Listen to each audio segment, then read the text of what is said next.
Halo teman-teman, kembali lagi bersama saya Yohan Adrian. Di sini kita akan mempelajari materi tentang about router OS, teman-teman. Nah, untuk materinya yaitu yang pertama kita akan belajar apa itu router OS dan router board. Yang kedua, kita akan coba mempelajari fitur-fitur dari router OS. Dan yang ketiga, nama-nama router board. Dan keempat, tipe dari router board tersebut. Dan yang kelima yaitu arsitektur router board, teman-teman. Nah, kita masuk materi yang pertama yaitu MikroTik Router OS, di mana MikroTik Router OS ini diberi nama yaitu based on OS, teman-teman. Nah, MikroTik Router OS ini merupakan sistem operasi yang digunakan oleh perangkat MikroTik Router Board, teman-teman. Nah, MikroTik Router OS ini dapat diinstal di PC atau sebagai virtual machine, teman-teman. Dan MikroTik Router OS ini merupakan standalone operating system berbasis Linux versi 3.3.5 kernel, teman-teman. Di sini router OS ini dapat diinstal di PC atau sebagai VM. Kita langsung saja masuk ke yang kedua yaitu MikroTik Router Board, teman-teman. Nah, MikroTik Router Board ini yaitu built-in hardware, teman-teman, atau board, teman-teman. MikroTik Router Board ini dibuat untuk menjalankan sistem operasi dari router OS tadi, teman-teman. Segala fitur dari router board ini bisa terdapat pada satu perangkat ataupun dapat diperuntukkan khusus sesuai kategorinya, teman-teman. Yang keempat, MikroTik Router Board ini tersedia mulai dari low end sampai dengan high end, teman-teman. Jadi router board ini tersedia dari varian yang paling bawah sampai varian yang paling tinggi, teman-teman, dan harganya tentu berbeda, teman-teman. Kita lanjutkan materi selanjutnya yaitu router OS fitur, teman-teman. Untuk router OS fitur ini support wireless network. Yang kedua yaitu routing, yang di dalamnya yaitu ada RIP, OSPF, BGP, dan lain-lain, teman-teman. Yang ketiga yaitu firewall atau NAT. Yang keempat yaitu QoS atau bandwidth management. Yang kelima point-to-point tunneling yang berisi PPTP, PPPoE, dan lain-lain. Yang selanjutnya yaitu user management, yang di dalamnya yaitu DHCP, proxy, hotspot atau radius, dan lain-lain, teman-teman. Untuk fitur yang terakhir yaitu tools, teman-teman.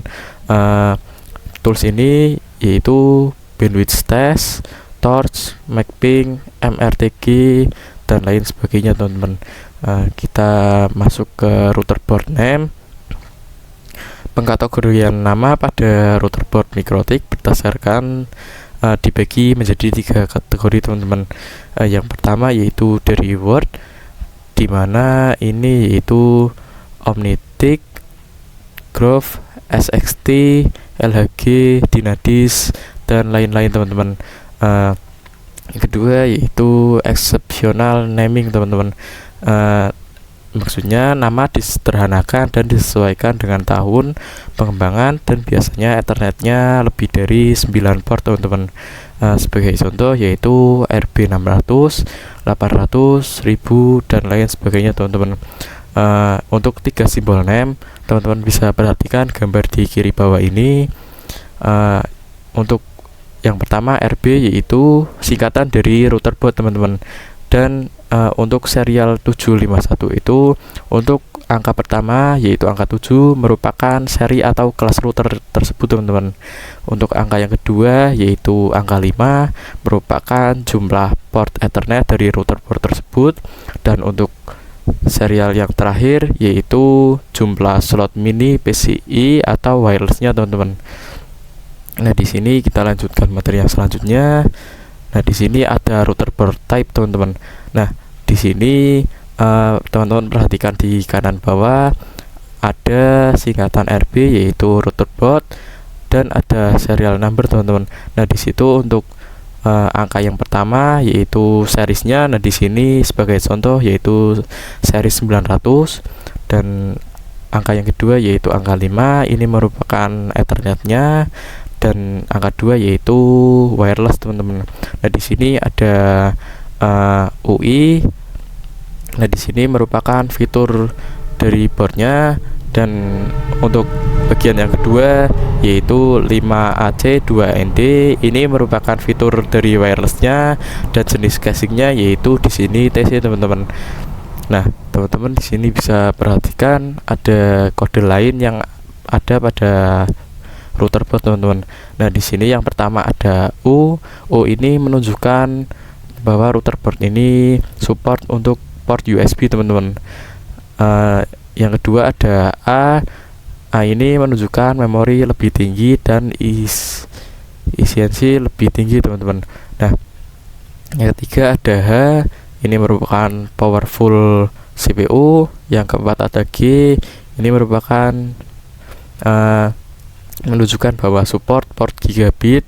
Yang kelima ada S, yaitu support port SFP. Yang keenam ada 5, yaitu support frekuensi 5 GHz. Yang ketujuh ada serial 2, yaitu support frekuensi 2,4 GHz. Yang ke-8 ada serial 5 dan 2, yaitu dual bandwidth teman-teman. Yang pertama ada 5 GHz dan 2,4 GHz teman-teman. Nah yang ke-9 ada T atau tower vertical case teman-teman. Kita lanjutkan materi yang selanjutnya. Nah di sini ada arsitektur router board teman-teman. Nah arsitektur router board ini dibedakan berdasarkan jenis dan kinerja prosesor teman-teman. Software atau OS untuk setiap arsitektur berbeda. Nah di sini teman-teman perhatikan ada beberapa arsitektur pada gambar di sebelah kanan tersebut, yaitu yang pertama ada MIPSBE, yang kedua ada SMIPS, yang ketiga ada Tile, yang selanjutnya ada PPC, dan yang selanjutnya ada ARM, dan ada X86, ada MIPSLE, ada MMIPS teman-teman.